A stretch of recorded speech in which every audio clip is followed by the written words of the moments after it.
Salamlar hər kəsə, mən Fuad. Bugün sizlərlə birlikdə İspaniyada gözəl bir gün keçirəcəyik. İspaniyada dekabr ayının 7-si, hava 14 dərəcə isti, həqiqətən də möhtəşəm bir hava var. Sanki elə bil yaz havasıdır. Bu havanı qaçırmaq olmazdı, çünki bu havada möhtəşəm bir dağ gəzintisi etmək olar. Yəni hiking. Bunun üçün hardasa qaldığım yerdən, mən Instagramdan izləyənlər bilir ki, mən Caradona'da qalıram. İspaniyada Caradona şəhərində. Məndən hardasa 30 dəqiqə uzaqlıqda Montserrat dağına qalxmaq istəyirik. Montserrat dağı da Kataloniya ərazisinə düşür. Əlbəttə qalxdığımız zaman həm İspaniya, həm də Kataloniya haqqında geniş bir məlumat verəcəyəm. Çıxdığımız Montserrat dağı haqqında da. Elə hazırsanızsa getdik.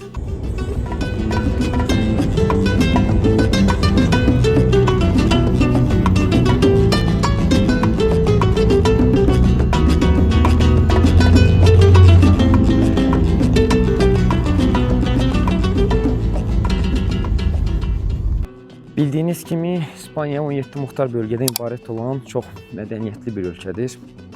Mənim olduğum bölgə isə Kataloniya öz dilləri, öz musiqisi, öz mədəniyyəti ilə bu bölgələrdən tamamilə fərqlənir. Və Montserrat dağı da bu Kataloniya ərazisinə düşür və Kataloniyalıların ən müqəddəs yerlərindən biri sayılır. Bu gördüyünüz dağ Montserrat dağıdır. Montserrat adı da Kataloniya dilində dişli dağ deməkdir.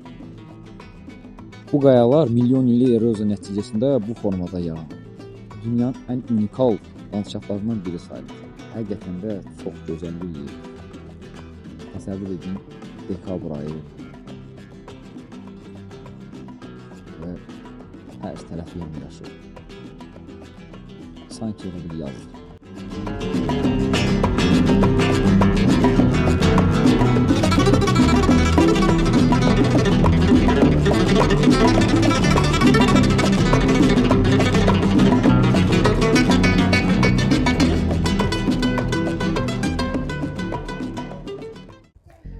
Beləliklə dostlar, Montserratın qəlbində 700 metrlik hündürlükdə yerləşən 1000 illik tarixə malik olan Santa Maria monastırına gəldik.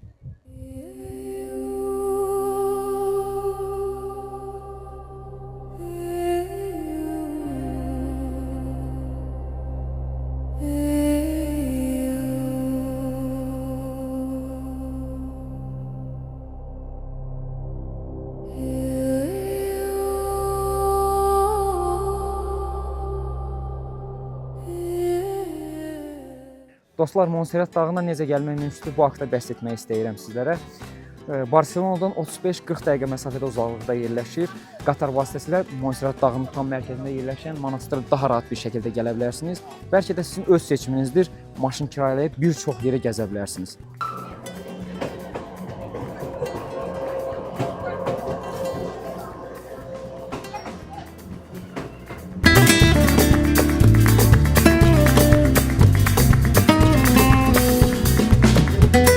Görün bu İspanlar bu dağlarda nələr yaradıblar da yəni.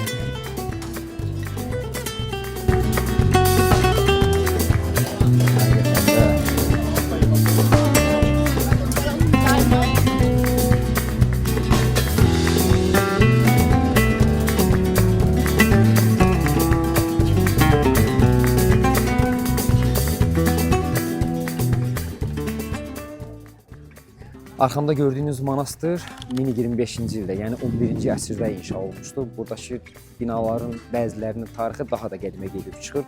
İnsanların çoxsu bura Qara Məryəm heykəlini görməyə gəlirlər. Bu Kataloniyanın milli simvolu sayılır. 11-ci, 12-ci əsrlərdə monastır həm dini, həm də musiqi elmi ilə də məşğul olunurdu. Burada Avropanın ən qədim uşaq xorlarından biri Eskoloniya yaranıb.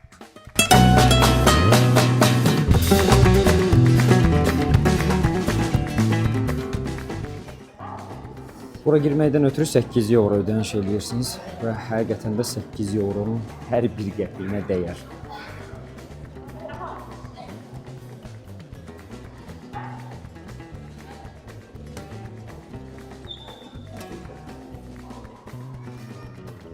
Və əlbəttə ki, Santa Maria monastırının burada katedralına daxil ola bilərsiniz.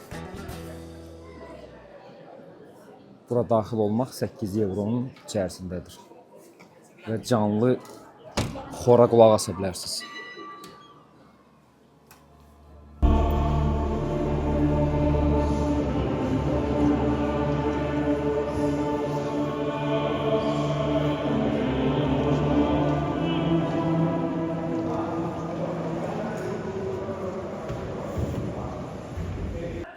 Beləliklə dostlar, mən 8 euro ödəyərək içəri daxil oldum. Əslində burada bir çox yeri görmək mümkündür. Rahiblərin necə yaşadığın, haralarda qaldıqların. Burada daxil olduğum yer katedral oldu. Həqiqətən də gördüyüm katedrallar içərisində ən gözəllərindən demək olar biri idi. Gəlib 8 euro ödəyərək bu gözəlliyə şahid ola bilərsiniz.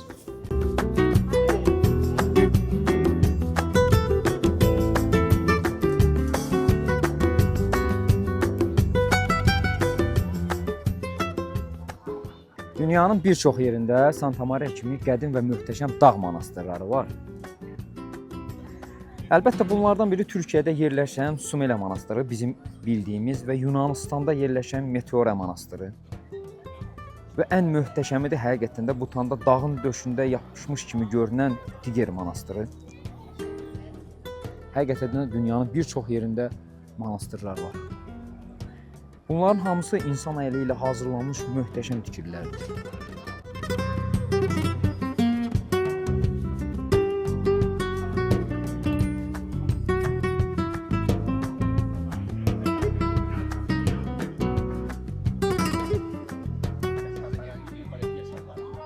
Burada hiking üçün çox əlverişli bir yol var. Tam dağın, Montserratın tam zirvəsinə kimi rahat bir şəkildə qalxa bilərsiniz. Əlbəttə bu yolu istəsəniz yəni dağ yürüyüşü, hiking edərək qalxa bilərsiniz. İstəsəniz funikulor vasitəsilə tam da zirvəyə deyil, yarı bir hissəyə kimi qalxa bilərsiniz. Burada qalxarkən bu möhtəşəmliyi öz gözünüzdən görə bilərsiniz. Həqiqətən də çox möhtəşəm bir yerdir.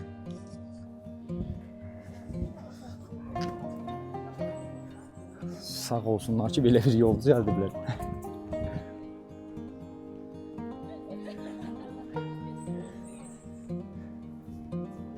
Sizcə ora qalxmaq olar?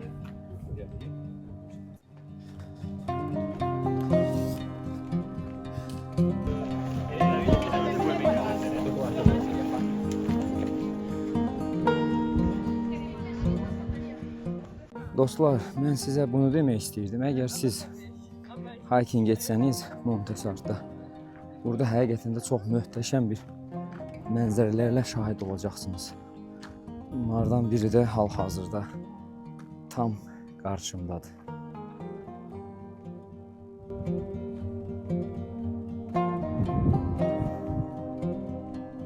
Necədir dostlar? Elə tam zirvəyə qalxmamışıq.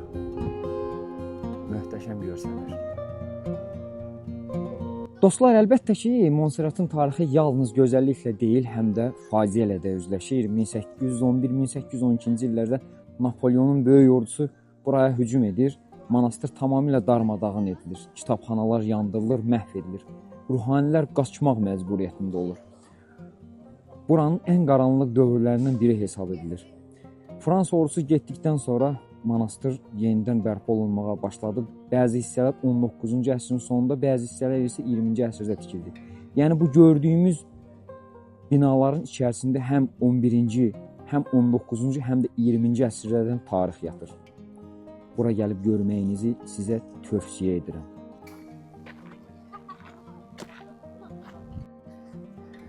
Elə də qalxırıq. Mənə bir nə maraqlıdır. Bunlar bura beton töküblər. Yəni dağın zirvəsinə kimi betonla gedilən yol.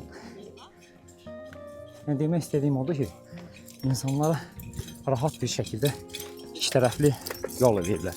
Sağ və sol. İnanın dostlar, o qədər yorulmuşam. Dağ çox hündür oldu. Amma mənə düşündürən bir nə vardı. Demək, qalxanda sizə beton göstərmişdim də. Beton yol. Ben düşündüm ki bunlar beton yolu yarıya kimi eləyəcəklər. Yardan sonra olmayacaq. Ama düşündüğümün tam əksini oldu.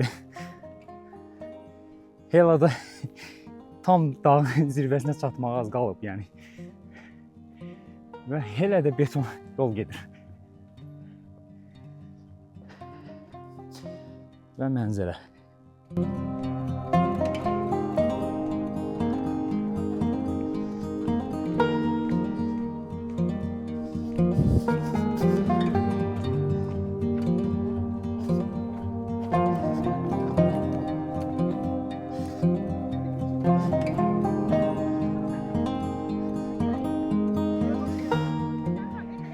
Əlbəttə bura funikulor vasitəsilə də qalxa bilərsiniz.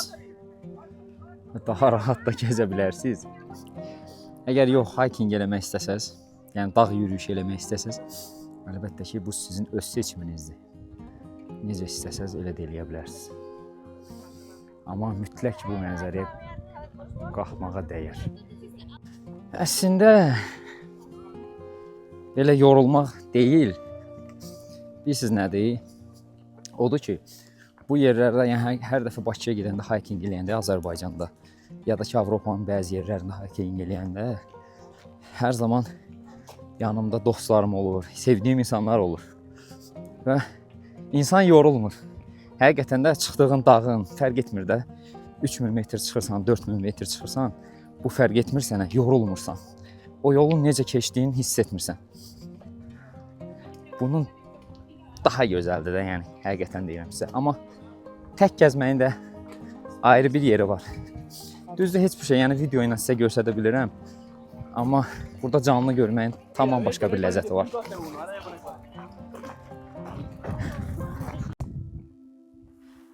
Əslində yol orada bitirdi. Tam da orada. Görürsünüz. Funikulor ora kimi qalxır. Tam da bura. Burada başqa bir cığır var idi. Dağın arxa istiqamətinə gedən bir yol var idi. İstədim də oraları sizə göstəreyim. Bacardığım qədər.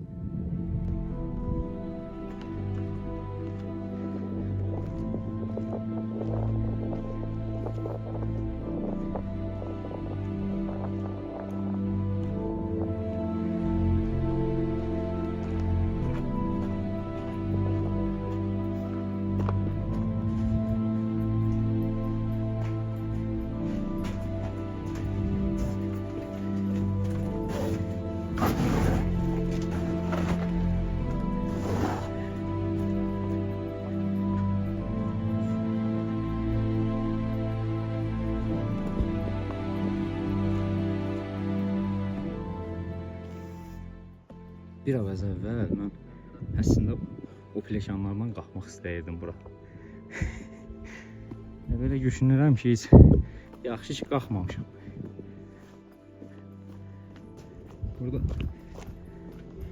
Buradan sonra uçurum və təhlükə davam eləmək olacaq. Buradan deyəsən yol düzəltmək istəyiblər. Amma nəsə alınmıyor. Belə qalxmaq ola bilirmi? Necə deyirəm? Alınır.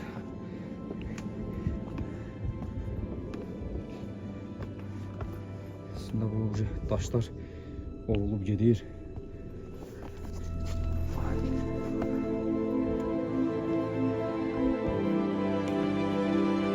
Yol getdikcə daha da çətinləşir. Ümid edirəm düzələr, amma elə baxıram ki, yağış sularını yoldan əsər qalmayıb.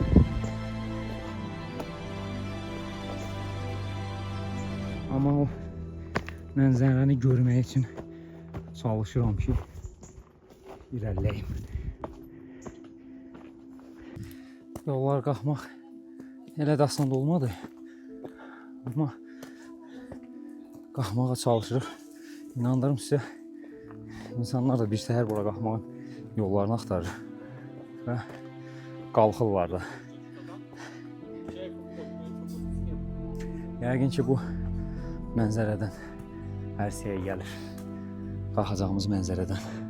Düşünürəm ki, daha yaxşı bir mənzərə çəkmək olar. Buradan sonraki əslində qalxmaq tam da belə olur. Əslində belə qalxılır. Necə düşünürsünüz? Buradan qalxmaq olar. Əslində bunlar buradan qalxırlar, alpinistlər. Bax buradan. Buradan yuxarı. Və burada sizə bir alpinist göstərəcəm, onu qalxmalı.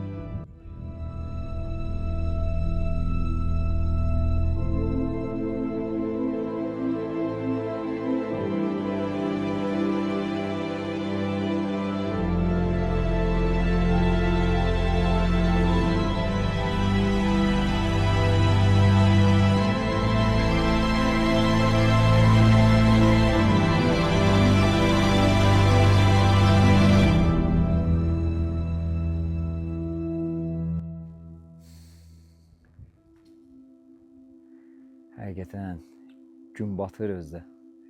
Mənzərə özüdür də. Odur da, yəni odur. Bir də mən nə vaxt gəlib İspaniyada bu dağa qalxaram, bu mənzərəni görərəm. Düz deyil dostlar. Sizcə bu mənzərəyə qalxmaq dəyərdir? Buranı görmək, burada hiking etmək dəyərdimi? Şərh bölməsində şərhlərinizi yazın. Bugünkü videomuzun sonuna gəldik. Bir günlük vlogumuz bu qədər. Ümid edirəm videomu bəyənib like etməyi unutmazsınız. Sağ olun dostlar.